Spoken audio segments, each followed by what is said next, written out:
वैशेषिक सूत्र 3-2-4 और न्याय सूत्र 1-10 में बतलाए हुए लिंग आत्मा के धर्म नहीं है और न इनका आत्मा के साथ समवाय संबंध है।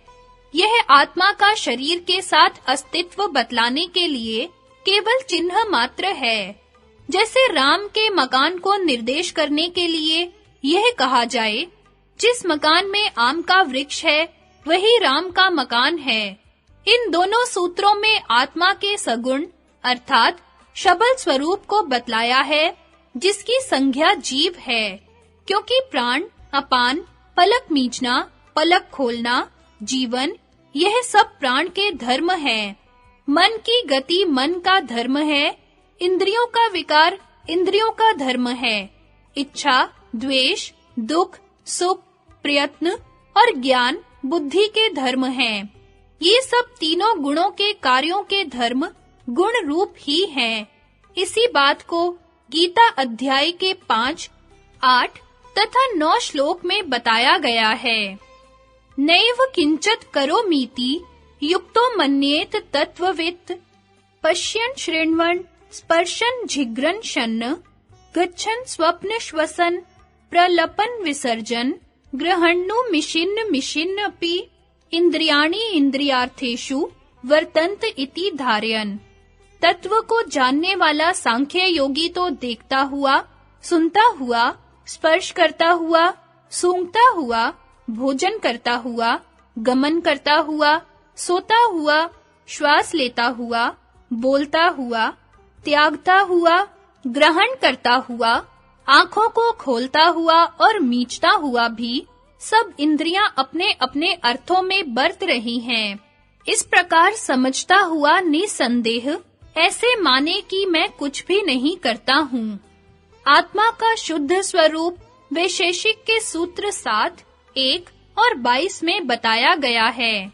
विभवान महानाकाशस्तथा चात्मा।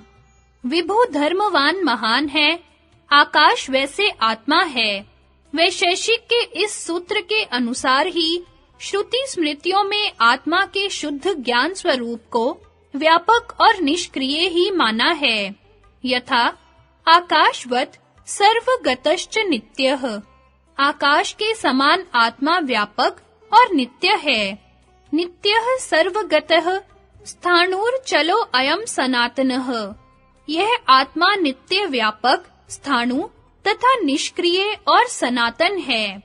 यथा सर्वगतम सौक्षम्यादाकाशम नोपलिप्यते सर्वत्रावस्थितो देहे तथात्मा नोपलिप्यते यथा प्रकाश्यत्येकः कृत्सन्नं लोकमिमं रविः क्षेत्रं क्षेत्री तथा कृत्सन्नं प्रकाश्यति भारत।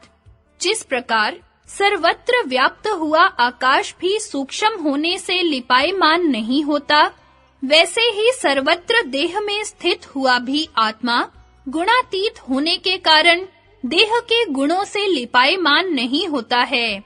हे अर्जुन, जिस प्रकार एक ही सूर्य इस संपूर्ण ब्रह्मांड को प्रकाशित करता है, उसी प्रकार एक ही आत्मा संपूर्ण क्षेत्र को प्रकाशित करता है।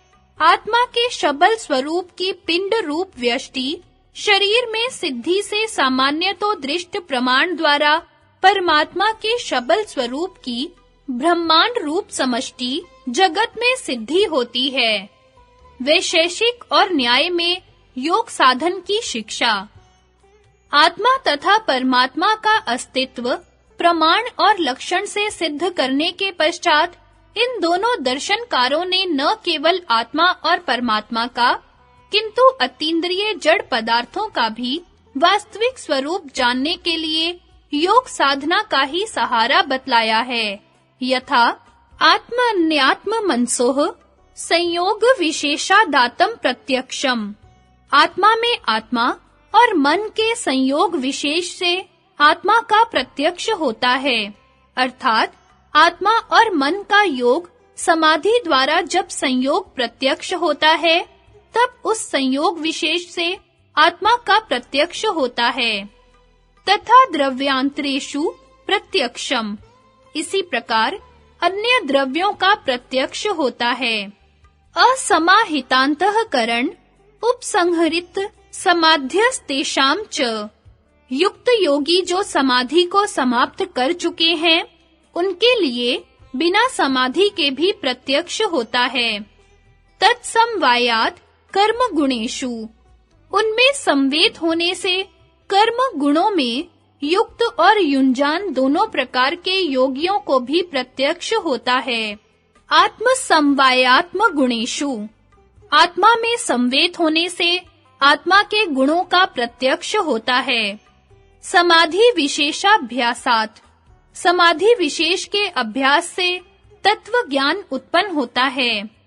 अरण्य गुहा पुलिनादिषु योगाभ्यासोपदेशः, वन, गुहा और नदी तीर आदि स्थानों में योगाभ्यास का उपदेश किया जाता है। तद्भावाश्च अपवर्गे, और मोक्ष में उसका इंद्रिय और अर्थ के आश्रयभूत शरीर का अभाव होता है।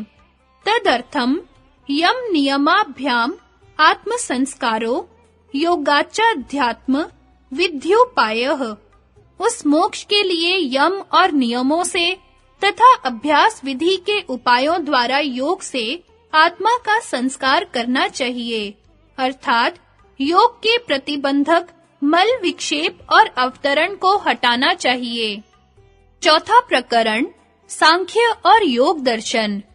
सांख्य और योग भारतवर्ष की प्राचीन प्रसिद्ध वैदिक तथा वेदांत फिलॉसफी है, जिसने सारे भूमंडल के विद्वानों को विस्मित कर दिया है। परमात्मा के निर्गुण शुद्ध स्वरूप का वर्णन उपनिषदों में विस्तार पूर्वक किया गया है, इसलिए उपनिषदों को वेदांत कहते हैं। ज्ञान का अंत, अर्थात जिसके जानने के पश्चात कुछ जानना शेष न रहे। योग और सांख्य में उसके जानने के साधन विशेष रूप से बतलाए गए हैं, इसलिए सांख्य और योग ही प्राचीन वेदांत फिलॉसफी है। यथा नित्यो नित्यानाम चेतनश्चेतना नामे को बहुनाम यो विद्धाति कामान तत्कारणम सांख्य योगादि गम्यम ज्ञात्वा देवम मुच्यते सर्वपाशैः। नित्यों का नित्य, चेतनों का चेतन जो अकेला ही बहुतों की कामनाओं को पूरा करता है, उस देव को जो कारण है और जो सांख्य और योग द्वारा ही जाना जा सकता है, जानकर सारी फांसों से छूट जाता है।